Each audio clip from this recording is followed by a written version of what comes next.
Hello, hello, hello, hello, hello. What's good? What's good, everybody?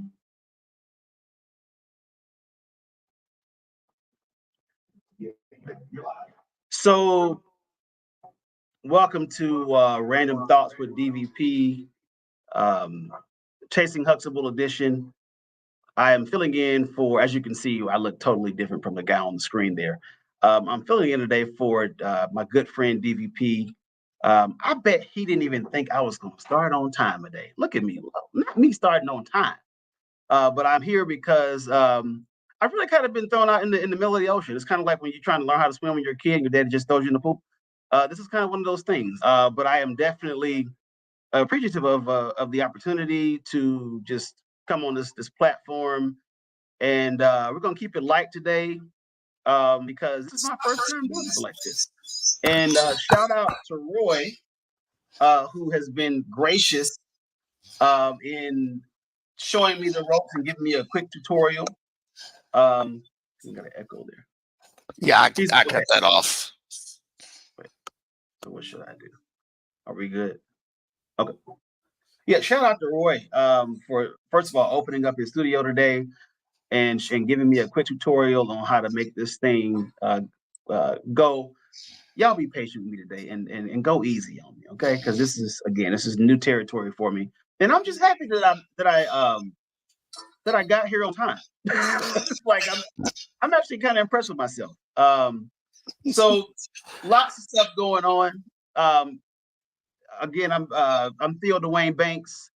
I have a platform called Chasing Huxtable. It is a platform that has been several years in the making.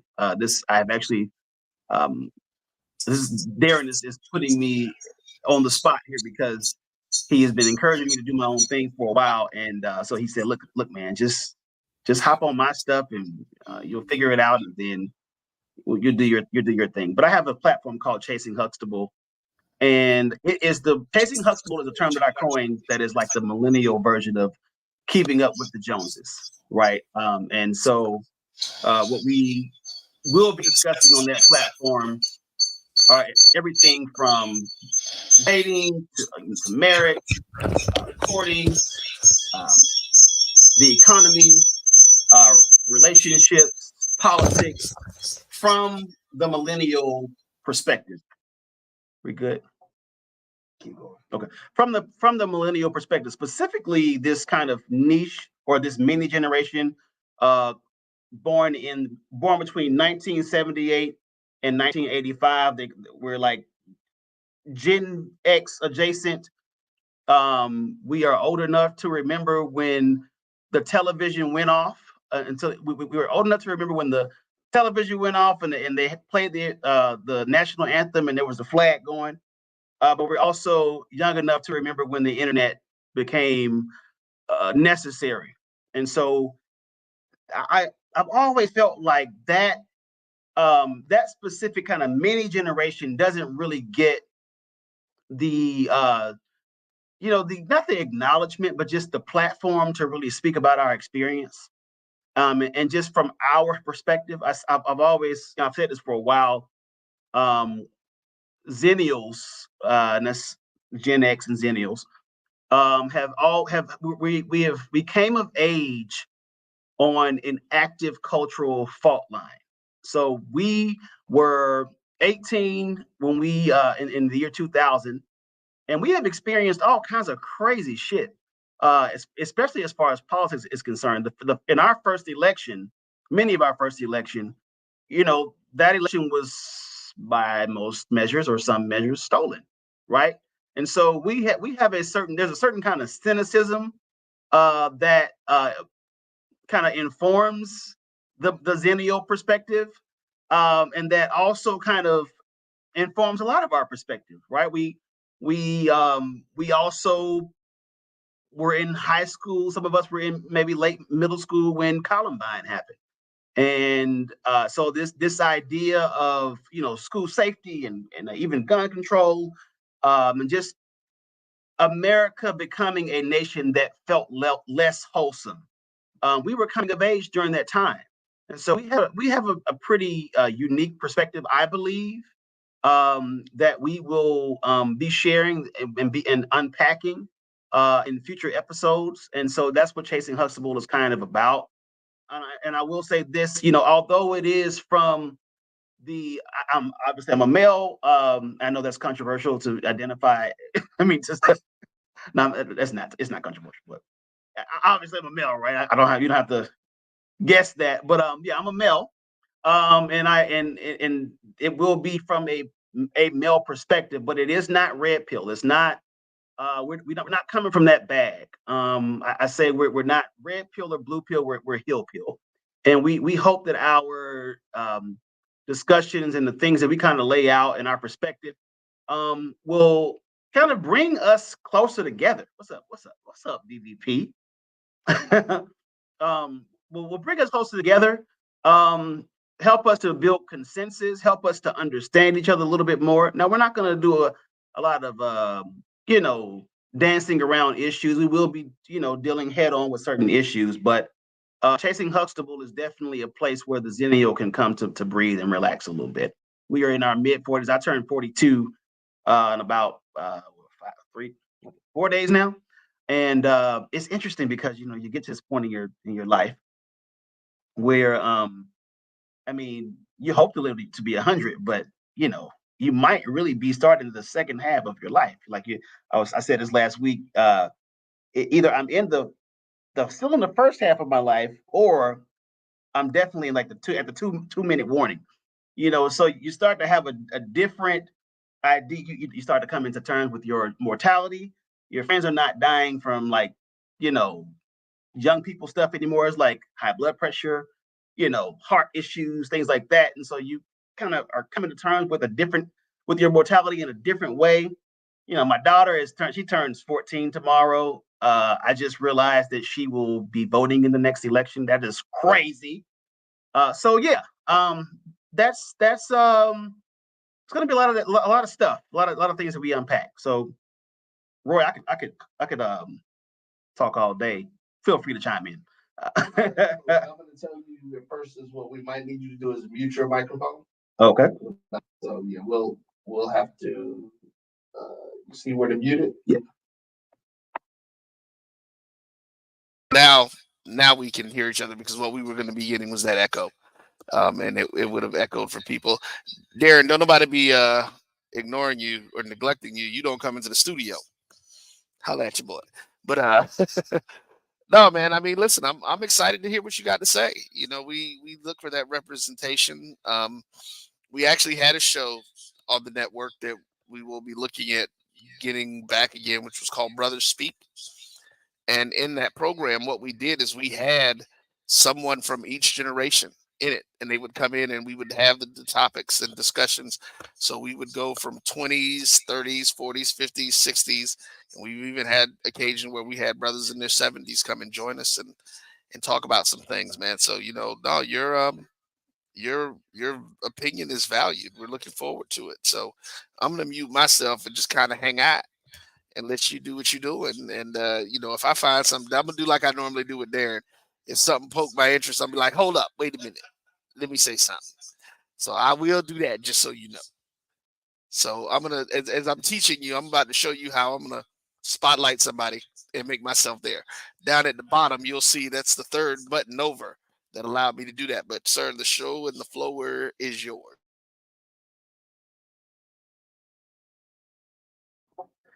Thank you, Roy.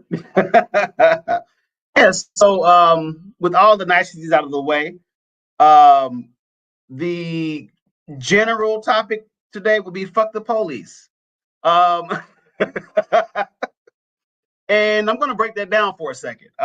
So I'm a black man, right? And obviously, I'm a black man, and I have had this nagging just thing about black men being policed as far as our voting is concerned, like who we should be voting for, being policed about who we should choose. I'm not a spoiler, but you can't date white girls. She can't be too light. You can't prefer who what kind of woman you want. even down to Black men's sexuality in general, how that has to be presented.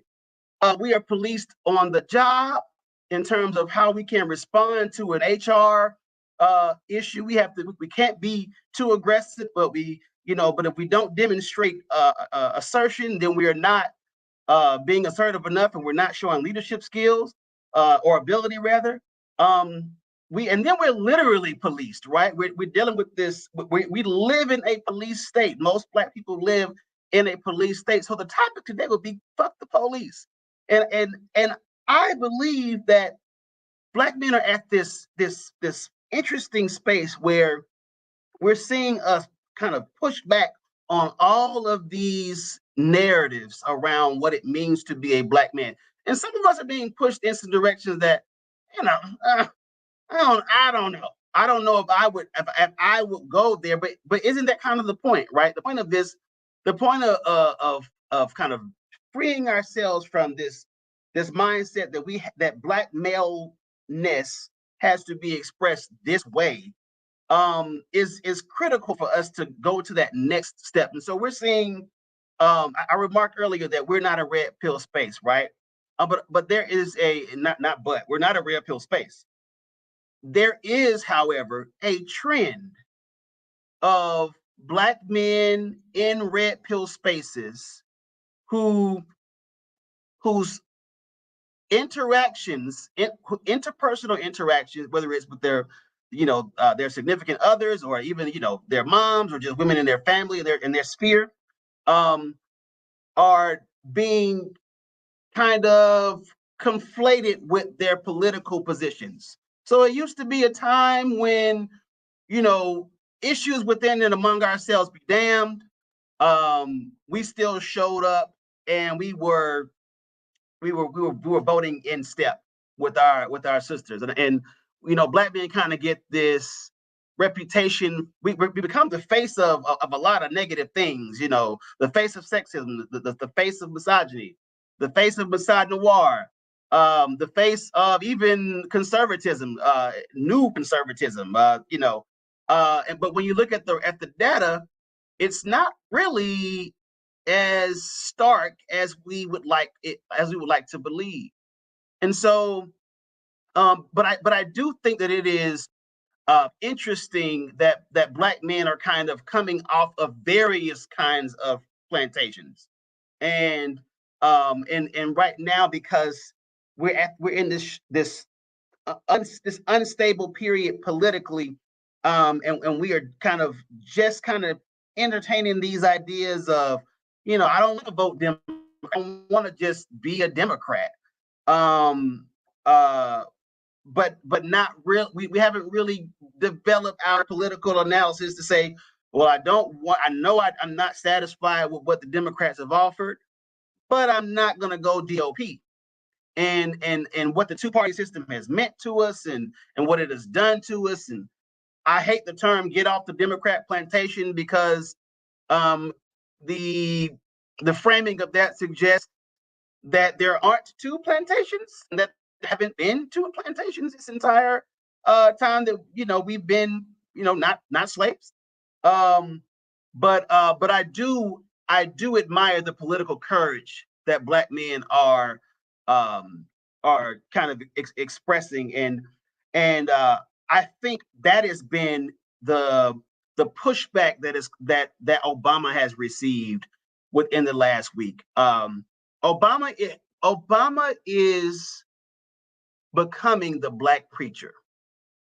Obama is so we know that church attendance, has been not only down, but Black male church attendance in particular has been down, and it has dropped tremendously over the last probably more than a decade, but for sure a decade.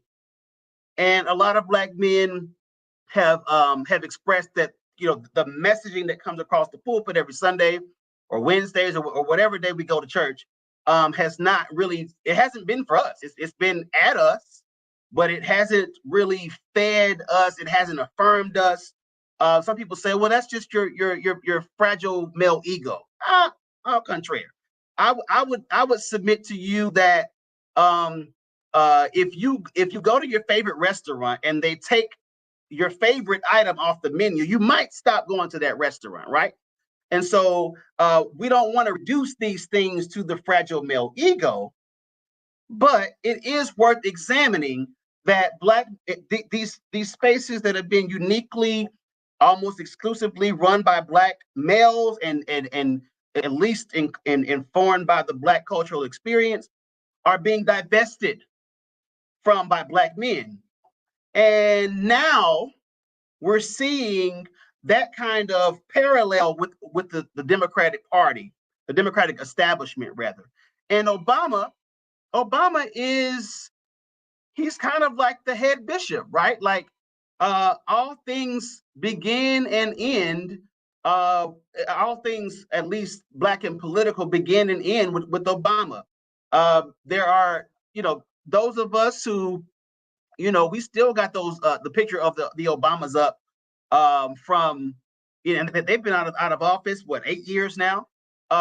They, to a large degree, were the real life Huxtables.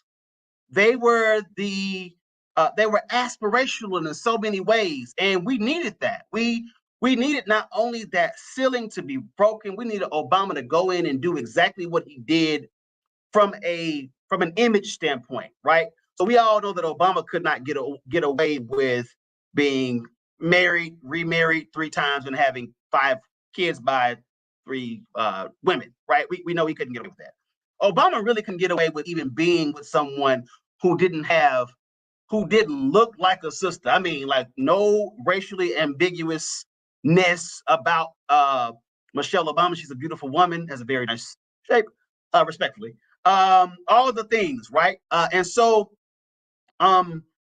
he represented probably the pinnacle of what it was to be a Black man who was, highly successful as you can possibly be as a Black man, educated, the whole pedigree, right? And he's become a sacred cow. He's become a sacred cow for the Black community. And so this tension that we are now experiencing, when there was a time when what Obama said went, when Obama, especially, in his second term, and he's kind of, the tan suit swag, and he's talking back to crowds and saying, don't boo, vote, and he goes on goes to a Black church on Father's Day, and he's finger wagging Black fathers about being involved in their children's lives, and that's kind of the legacy that he's coming from, right? He's the Papa in Chief. He is if Cliff Huxtable were president, his name would be Barack Obama. That's kind of how he has been shaped and fashioned in the imagination of Black folk. But as Black men have become more distanced from that era, and I would speak more directly to sort of his base, which was millennials.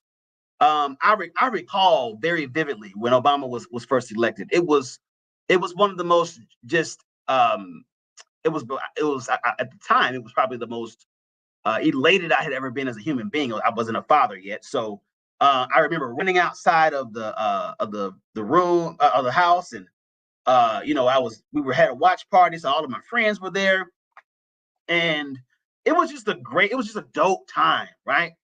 And I remember, it took a while to be like, I got a Black president. Like, he would do his press conferences, and you're adjusting from candidate Obama to now President Obama, and like, you walk past your screen, you're like, hold on. This ain't George Bush. This is a Black man who got swag. He's got charisma. He's all the things that we kind of want Black. If we could, fashion a Black man, if we could create a Black male avatar, it would probably be Obama, maybe a little darker. But he was all of that, right? And we were enthralled by that. And some folk, thought naively so, but I say this all the time. Everybody needs to see representation. I understand why it is important for girls to see women succeeding. I understand why it is important for Hispanics to see Hispanics succeeding, for Asians to see Asians succeeding. We all need to feel that, right? But after that kind of wears off, what are we left with? What are we left with? And so I think when you fast forward from the end of the Obama's, era, and we were kind of becoming disenchanted with him. At least I would say I was. His position on reparations, for me was kind of the nail in the coffin. But as we kind of have become more distanced from that era, we kind of sobered up a little bit. But there was a lot of damage that was done in the process, right? And it was the first time that that Black folk in that period, it was the first time that Black folk were put on hush mouth. And I can think of two figures. I know if I say their names, when I say their names, it's going to create a reaction. I can think of two figures who were effectively just muted, and they haven't been unmuted from the Obama era, and that was Tavis Smiley and Cornel West. Now, personal issues be damned. I don't know the full, context of what happened behind the scenes that made them fall out of good graces with Obama. But what I do know is this: the areas that they were speaking on into, speaking for the working class, speaking to the everyday Americans experience. Democrats have this really funny, actually not even Democrats and Republicans have this toxic relationship with middle class America. And so what those two figures were doing and had been doing before Obama became president was saying, hold up. What about society's invisible? What about society's most vulnerable? We connected Dr. King and Obama. We connected their legacies and we married them, but we didn't really do a good courtship, right? We didn't do an effective job of seeing how do their ideals and perspectives really kind of connect with each other. And what we found in the critique of Cornel West and Tavis Smiley was that Obama had forgotten about the historically forgotten, and that kind of dissension has always been critically important for democracy. Dissension is a cornerstone of democracy. But during that period of Obama, what we saw was Black people for the first time being silent about things that mattered. We saw for the first time Black folk who had kind of had this tradition of speaking truth to power now saying things like, he's not the president of Black America, he's the president of all America, right? And by letting Obama off the hook for those, with that kind of mantra, what should have happened was Obama should have taken the baton and said, you know what, I'm not going to be like too, I know I got to run this whole joint, but I appreciate you all taking that pressure off of me and allowing me to kind of feel my way through. But I got you though. I got you in a real way, in a real way, right? That didn't happen, and so we have been side-eyeing Obama ever since, and Black men in particular have been chief side-eye. And so Obama, in his chastising, where he may have been, it might have been okay or in play for him to chastise Black folk, 15 years ago, 2 weeks ago, that's not going to fly. It's just not going to fly because now we have aged. His base, we were early 20s when he got in office. Now we're early 40s, right? And so we don't actually late 20s, about mid to late 20s. And so we don't have the kind of affection toward him. Not only that we don't have the kind of affection, we've lived a little bit. We've gotten ain't no milk behind these ears. It's dry. It probably curdled a little bit now. And so what do you do when your base is mature? Well, what's happened is the base is now being split in half. The base of the Democrats is traditionally Black people, right? Historically Black people, or at least over the last 50, 60 years. But in these last 10 years, we're seeing that base kind of splinter. And I submit to you that coupled with with our critique, our ballot critique of Obama, the red pill space has been a false safe haven for Black men to be affirmed. It is a place where Black men have gone to not be browbeat, but that space isn't really for us. That space is kind of whites only. It was chiefly whites only for quite some time, and then we started to see as there was less space made in the Democratic establishment for Black men, other spaces started to open up, spaces that do not really benefit Black men politically, right? But they're saying things that you want to hear. They're saying things that if you are just a Black man that's like, let's say you're maybe moderate, right? But you just generally don't feel appreciated. In that space, you might be getting an inordinate amount of appreciation. And so that tickles your ear. Sort of like you're in a relationship and you want to be in that relationship. You love your woman. But it ain't really doing what it was doing. And so you start to hear, little whispers in your ears, other things that start to tickle your ear a little bit. And you might entertain certain things that you wouldn't have historically entertained. And so we're seeing where first of all, is a human need to want to be affirmed. And where you are, you will go where you are affirmed. And Obama's messaging to Black men, kind of finger wagging them about voting as if we're not the other half of this base, it does not resonate. It's not resonating with Black men. We saying, hold up, dog. We got kids too. We have careers too. Did we become president? No. But we have things on the line too. You're talking to. And I think that there is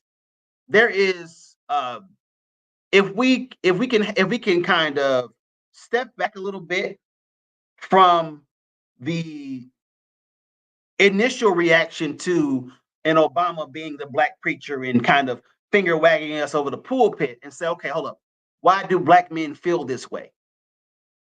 We are told how to feel. And I have yet to hear, outside of maybe Nina Turner, I have yet to hear anyone really speak to the experience of the everyday Black man. And what were you gonna say, Roy? Go ahead. Yeah, we don't want to be talked at. I'm just going to say that real quick. But I'm actually going to tell you that this is a great time. That was a great kind of point to take a break. So you got to get used to taking breaks. So if you look over there on that brand thing down to the right-hand side, you'll see blocks 3, 2, and 1.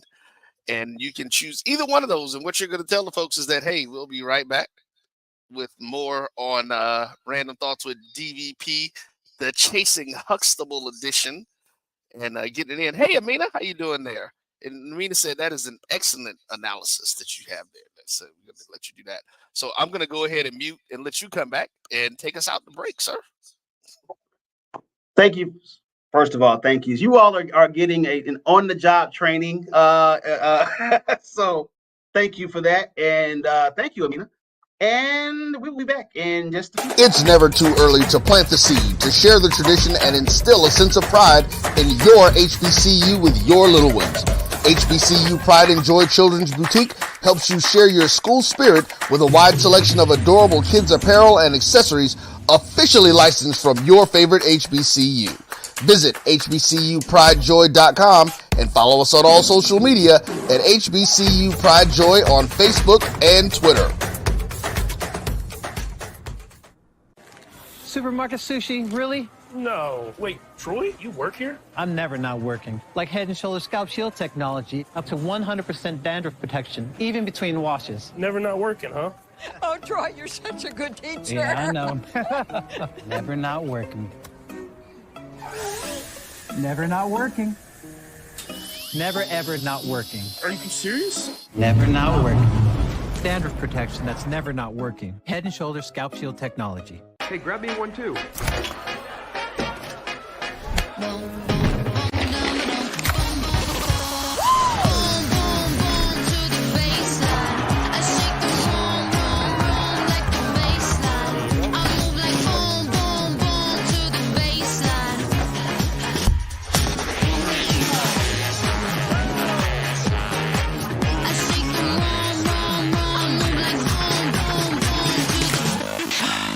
Charmin Ultra Soft has so much cushiony softness, it's hard for your family to remember. They can...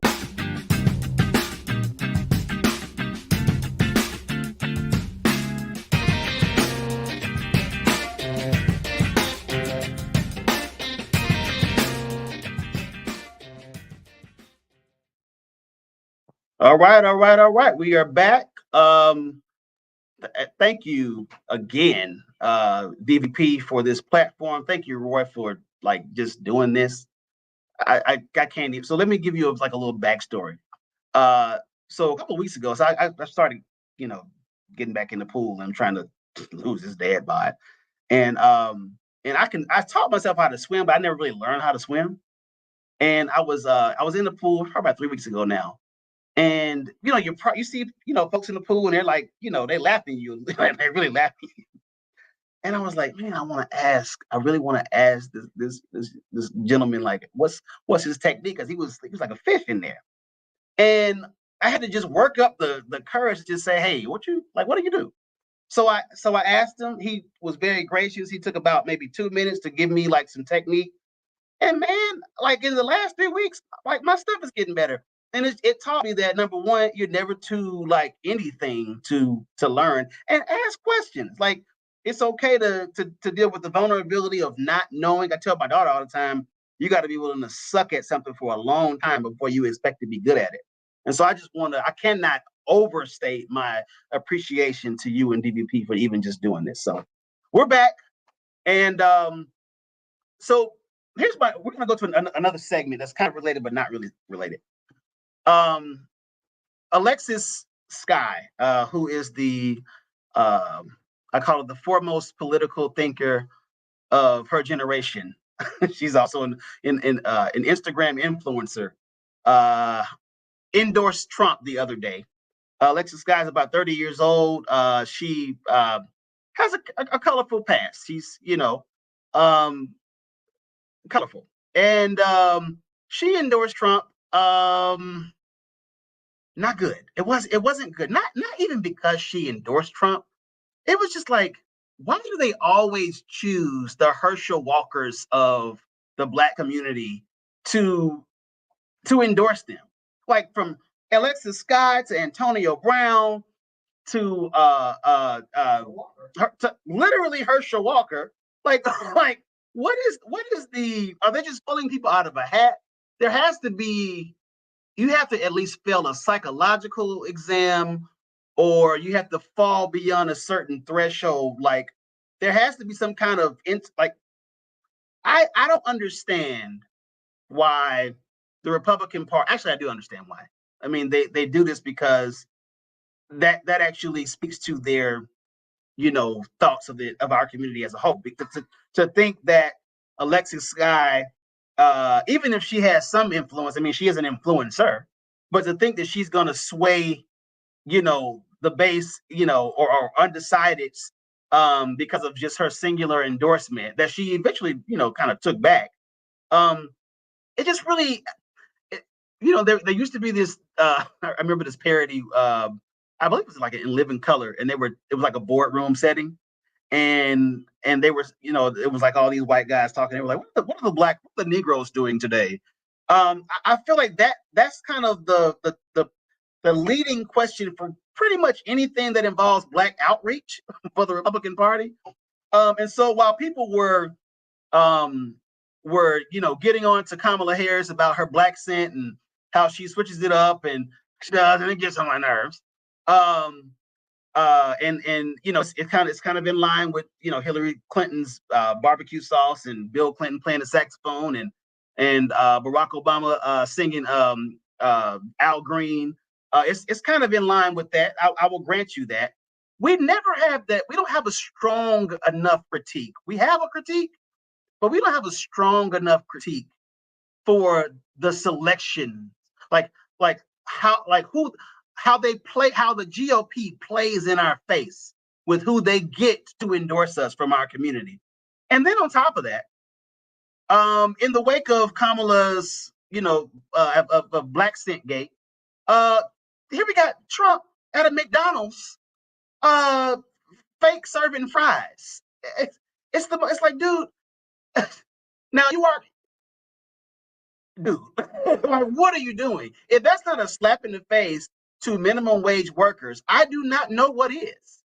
I don't know where the disconnect comes from, where it's in play for us to be maybe overly critical of like the way Democrats campaign, but almost just like sleep when we look at how the GOP campaigns.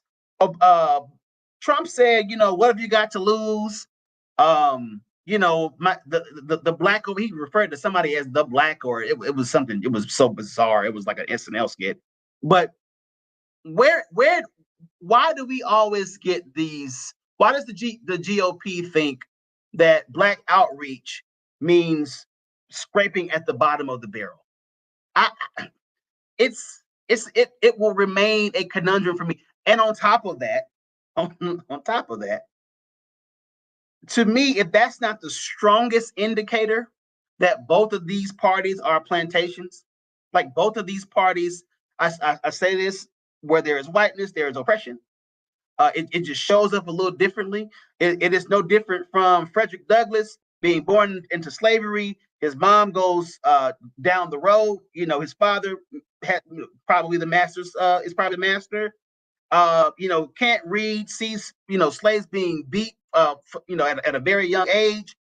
But then he's sent to another plantation, and the white woman teaches him how to read. And it's like, well, yeah, thank you, white lady on the other plantation, for teaching me how to read. But we kind of got to deal with this whole like slavery thing too, because something tells me that well, if I wasn't in slavery and it wasn't illegal to read, or if you saw me as a human, maybe I could teach myself how to read, or maybe my mom is teaching me how to read, and maybe I'm not the product of sexual assault.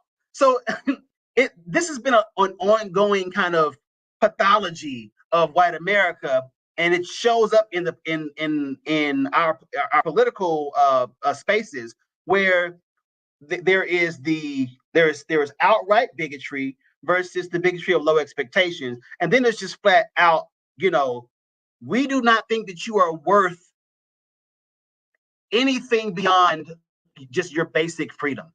I was talking to Roy earlier today, and we were talking about how we hear a lot of young folk who are, young Black folks who talk about how, we were getting money under Trump, and it was just so different then, and they talk about the the next what is the New Step Act? The next step, it escapes me, I'm having a brain fart. But the criminal reform, second step. There we go. Second Step Act, and we both kind of paused, and I was like, why is it that letting Negroes out of jail, like, why is that like most black men have never been to prison? Like, most black men are everyday black men, everyday Americans with everyday responsibilities, trying to just make it out here. And so while I am absolutely I'm an abolitionist at the core, I'm an abolitionist. But while I absolutely am supportive of anybody who was ever incarcerated for a nonviolent crime, to be freed, anybody that was ever incarcerated for participating in the black market to be freed, and then given access to this new marijuana industry, I am all for that. But that is not the experience of the everyday black man. I don't care what these entertainers are telling us. I do not care. I know that Black America, that white America gets off on hearing the single mom, daddy wasn't there story. I know that that's kind of their thing, right? That's kind of their thing. But there's also some black families in here. There's also, some whole black families. Or there are black families where the dad and the mom, maybe they're not married, but they actually get along. They actually like each other. Dad might not have been in the house, but he might have been 2 houses down. Dad was always a phone call away. Or maybe you lived with your dad and not your. What I'm saying is that there's so many other dynamics that are rarely, if ever, spoken to when we talk about outreach from the Democrat and the Republican Party to the black community. And we have to, in rejecting the two-party system, in our whole rejection of the two-party system, the new political, whatever platform we decide to kind of rally around, has to include a myriad of black experiences so that we can get the things that we have been asking for since we got here. And it's not just, well, at least you're not a slave, i.e., at least you're not an inmate. It has to be. I'll say this: the fact that Betsy DeVos, or DeVos, however you pronounce her name, didn't say anything during COVID when those kids had to be sent home and parents were like part-time teachers while they were actually also doing their jobs. The fact that they said nothing, and then now Project 2025, they are talking about abolishing the Department of Education. As a black father of 2 school-aged children, one I was literally thinking I got 4. We're on the last leg, and I was at a scholarship fair for her last week. We trying to line this stuff up so you can get wherever you're going free. As a father who was parenting during the pandemic, the fact that you all have no prescription, and not only no prescription, your prescription is to do away with, to undo any of the structure that was ever in place for kids to be educated, and while you also preach pulling yourselves up by bootstrap, and you talk about the black boys not being able to read, and all these different things that are kind of the black student kind of faces, right? But you are removing the base, the fragile base that we already had. You're removing that base, and it says something, and it should say something to black millennial fathers and mothers. It should say something that they are trying to make it difficult, even more difficult than what it is, for us to just experience some form of normalcy, some form of just like, hey, can some part of this American dream come true? Can some part of what I saw on TV when I was young, when I was looking at the Cosby Show and in a different world, and Family Matters, and Fresh Prince, and My Wife and Kids, all these different messages that we got, and a lot of us, myself included, even though I had dad in the house, I fashioned a lot of my identity around these television fathers, and my selection and my mates were in some kind of way influenced by Claire Huxtable. Can I get some piece of the American dream? Can some part of that be realized? You got to take all of it. It's not enough that $100,000 is now the new $60,000. That's not enough. Now you got to undo the very mechanisms that have been inroads to success. I don't think that the education as we know it is working for us, but they don't have anything to replace that. It's like, it would be like if you went home and you had a really bad leak in your house, and it's really bad. I mean, it's flooding in your basement, right? And you know that you probably can't like live in the basement, but somebody said, you know what? Okay, what we're gonna do is we're gonna tear the house down. And you're like, okay, cool. And that was it. We're gonna tear the house down. And that was it. So I agree wholeheartedly. Tear all of it down. Fuck the police. Tear all of it down. But what there's no rebuilding plan in that. There's no there ain't no like, and to me, that is a compelling enough reason not to go GOP. It's a compelling enough reason not to go GOP. It's a compelling enough reason to put a fire under Democrats and say, do away with the Electoral College, do away with it, because if you were really concerned with America really getting the leadership that we have asked for, and we know that the Electoral College has been a barrier to that, why don't Democrats get rid of it? So like, there's all these different things, and in the spirit of random thoughts, I know I'm random right now, but there's all these different things that we could be doing that we aren't doing, all these different areas that we could be addressing that we're not addressing. And so here we are. And so in my my final kind of point to this, I'll put a pause right now. But my final kind of point to this is, Black men don't feel the way we feel for nothing. We don't feel the way we feel because we all hate Black women, or we are all kind of apathetic, or anything that's in the mainstream narrative. If you talk to everyday Black men, I promise you, there's like, go on the group chats. The group chats is where stuff like the real gets like shared. And if you see what Black men are saying in our group chats, a lot of this, it's like we ain't mad at Kamala. Like, a lot of us was like, she kind of bad.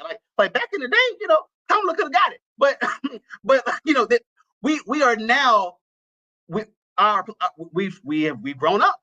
We've grown up politically. We've grown up politically. If Kamala came along in 2008 in place of Obama, she probably would have got in office. And because she's pretty much the female answer to that, right? But we've grown up. We've grown up politically. And so we're asking for something more substantive. We're demanding something that feeds us, that is more than some kind of caricature, some kind of what are the Negroes doing these days kind of mantra. So what is Chandra saying, or Sharonda, Mhm. I'm sorry, saying that Trump is trying to do? Please type that in the messaging. Okay.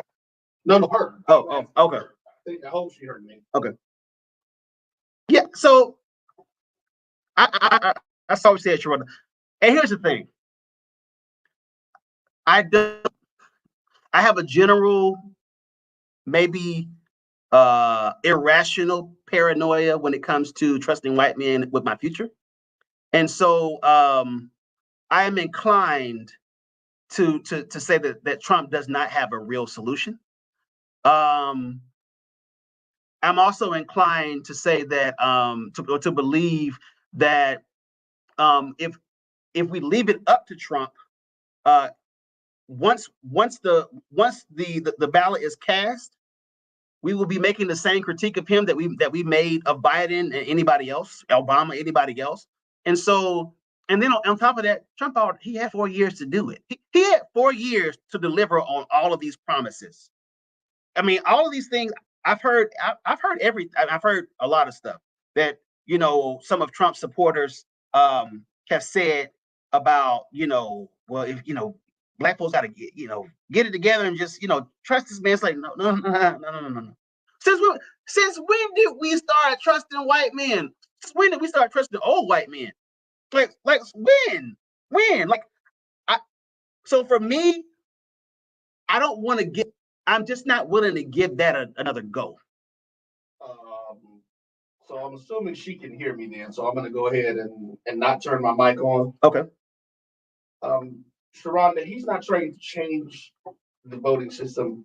He's saying we're not going to vote again. He has not said anything about removing the Electoral College. He says, if you vote for me this time, you'll never have to vote again. That's what he said.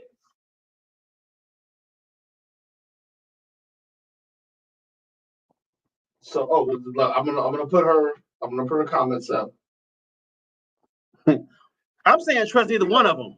I'm gonna say something. I told. Let me see how much time we got. Like 7 minutes. Yeah. So I told Phil the story earlier. I had a ride last night, and it's funny. I didn't tell you this part though. There was a young man who I was in the car with, and he was just regurgitating all of the stuff that these young celebrities, influencers who've been paid by Trump's campaign to endorse him have said. And then he had the nerve to say, Jamaicans ain't black. What Jamaican claim they black? And I really wanted to look at him and say, son, from my grandfather down to everybody else in my family, wow, we do. And I'm just like, that's funny that black people are saying that Jamaicans aren't black. Because see, if there's one thing, and I've said this before on Darren's show, outside of us, if you put a Jamaican, a Bahamian, a Haitian, an African American, and a brother from Africa who's in America, and ask a white person what they are, they're gonna say black. They're not gonna distinguish anything. Right. And so now I'm curious. See, now we got to get Sharonda together. We get ready to go. But she's saying, so did Biden. So did Biden what? And research what? I need those. Please give me the details of those two things. Because you're saying the voting system. All I heard Trump say is that we won't have to vote again. That scares me. If somebody is openly telling me that if we vote for you, you'll never have to vote again. You'll know. Now you'll never have to vote again. You won't vote again. This is the same man that called it what you want, called for an insurrection on the day that they were certifying the election that he didn't want to give up. And so they're telling everybody, see, this is what a lot of folks don't know. There are a lot of Asians and people from Japan, China, all of that in Jamaica. They had a big migration back in the 50s, the 40s and the 50s. So it's just like when you look at her daddy looked black. If you put Kamala's daddy up to with different folks, they're gonna think he was black. And let me make this other point. So why is it that Kamala got to be extra black, but Trump just gets to be white? Like it's almost like it's a false litmus test. It's like, so she got to go out of her way. Here's the thing: I am not a Kamala Harris fan. I'm not. I'm just looking at the logic of these arguments. She got to go. She has to go out of her way to prove that she's black, and all Trump has to do is just show up with policy.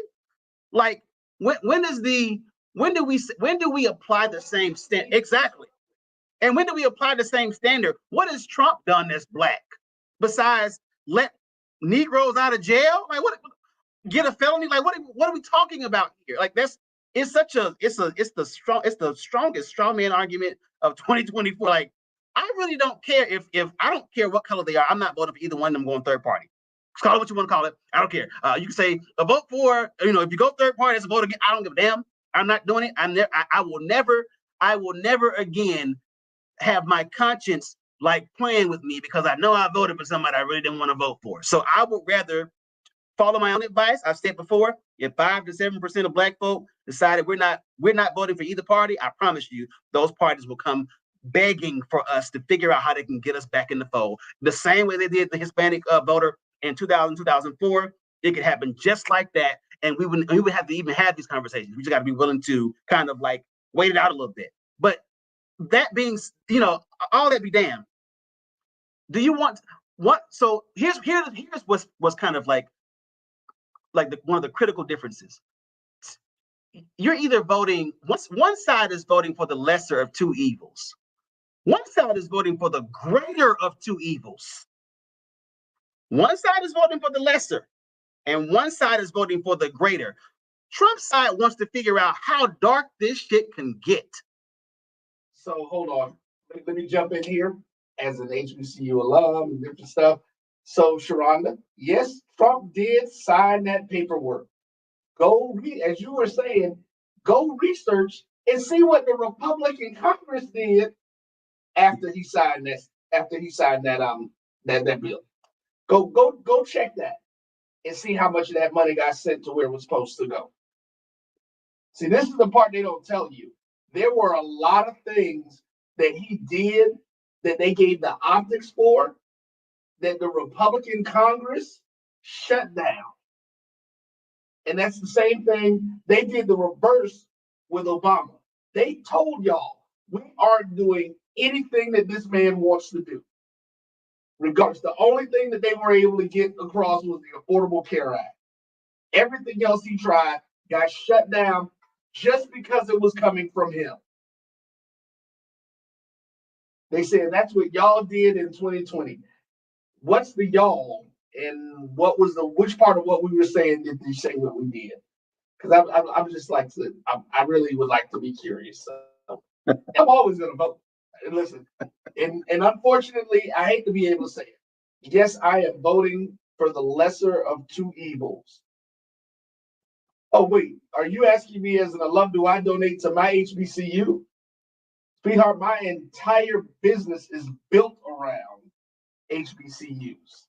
So yes. And let me add this piece about HBCUs. If we look at the endowment of Emory University, of Georgia Tech, of even Georgia State, I don't know if we realize how chronically underfunded even the upper echelon HBCUs really are. And so no matter what they give us, if they give us $100 billion, maybe that's a starting point, because they want those monies to be divided among over 100 schools who have unique needs. It is, and when you compare that to PWIs, there really is no comparison. It's just like when we say stuff like, oh, unemployment is the lowest it's ever been in the African was the lowest it ever was under Trump. Well, when you look at the 70 to 80 years of census data, census data, unemployment has always been twice of whites. It's like the unemployment rate for Black has always been double that of whites. So we can say, oh, it was, it's lower, but we have to also look at the other side. Look at the other. It's like when Black people kind of have this internalized issue, we can't put our money together. I don't know if we realize how broke we are. I don't know if we understand how little disposable income we really have. especially when you compare it to mainstream America. When Malcolm said, when America has a cold, black folks got pneumonia. I think Malcolm said that. It is absolutely the case in virtually every way you can look at it, which is why my position is undo all this shit. Undo all of it. Divest from both parties. Vote third party. I would never say don't vote. I would never say don't vote, because when you don't show up to vote for a president, you also are not voting for what's happening at the state and local level. So I would never say don't vote. But I will. Don't vote. You have absolutely no right to complain about anything. Right. What are we doing? So, but I do believe that, and we'll talk about this the next time. I do believe that the trend of divesting from the Democrat Party will have long-term benefits to the Black community. And when I say divest, I don't mean divest from Democrat and invest in the GOP. I think this is the beginning, sort of the beginning, because we're seeing the minorities, in general divest from the Democrat Party, which you never speak about that, by the way. We are primed to pin a potential Harris loss on Black men by saying all these Black men are voting for Trump. We're primed to do that, right? The same way they did in 2020. We're primed to do it. But all the data says that minorities in general, that means Black women, that means Hispanics, that means everybody. Minorities in general are slowly divesting from the Democratic Party. So we have to get to it. We have to go to the next, we have to put it in third gear and say, okay, now that we realize, or not now that but we're at this place where we're saying, you know what, something ain't working for us. It's just it ain't doing what it's supposed to be doing. How do we weaponize our vote going forward? So let me jump in real quick. This is the last thing I'm gonna say, because I know, like I said, we got to get ready out of here, and I want to make certain things clear. Anybody who's watched the over time knows I am not a Democrat, but I do believe that we need to have people in both parties. So we do need to have Black people who are members of the Republican Party, Black people who are members of the Democratic Party. But what we also need, I think you were mentioning this, is that enough of us need to pull out, and they need to now come to us with legitimate results. I'm going to give a last real quick story, and Darren talks about this all the time when we get to the political season. And this is our frustration with what is made as the Black leadership, because the Black Lives Matter people had the opportunity to talk to Hillary Clinton. Now, regardless of what your influence of her was, she was a presidential candidate. She asked them, "What do you want?"